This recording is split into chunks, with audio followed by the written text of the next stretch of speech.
अपने सपनों को कभी नहीं छोड़ें, never give up on your dreams. एक बार की बात है, एक गरीब औरत थी जिसका नाम आयशा था। वह एक छोटे से गांव में अपने माता पिता और छोटे भाई बहनों के साथ रहती थी।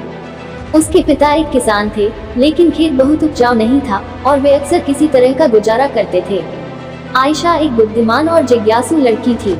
वह अपने आसपास की दुनिया के बारे में जानना पसंद करती थी।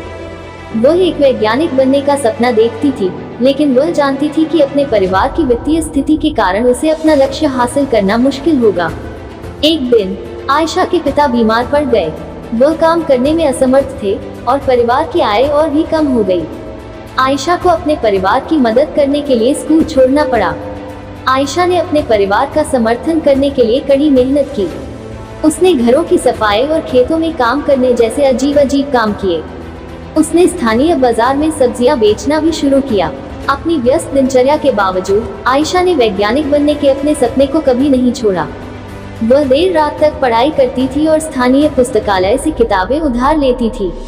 उसने घर पर भी अपने स्वयं के प्रयोग करना शुरू कर दिया। कई सालों की कड़ी मेहनत और दृढ़ संकल्प के बाद आयशा ने आखिरकार अपने सपने को हासिल कर लिया। वह विश्वविद्यालय में दाखिला लिया और वैज्ञानिक बन गईं। उन्होंने विज्ञान के क्षेत्र में महत्वपूर्ण योगदान दिया। आयशा की कहानी हम सभी के लिए एक प्रेरणा है। ये दिखाता है कि अगर हम अपने दिमाग में रखते हैं और अपने सपनों को कभी नहीं छोड़ते हैं तो कुछ भी संभव है। ये भी दिखाता है कि हमारे जुनून का पालन करना महत्वपूर्ण है, भले ही यह मुश्किल हो।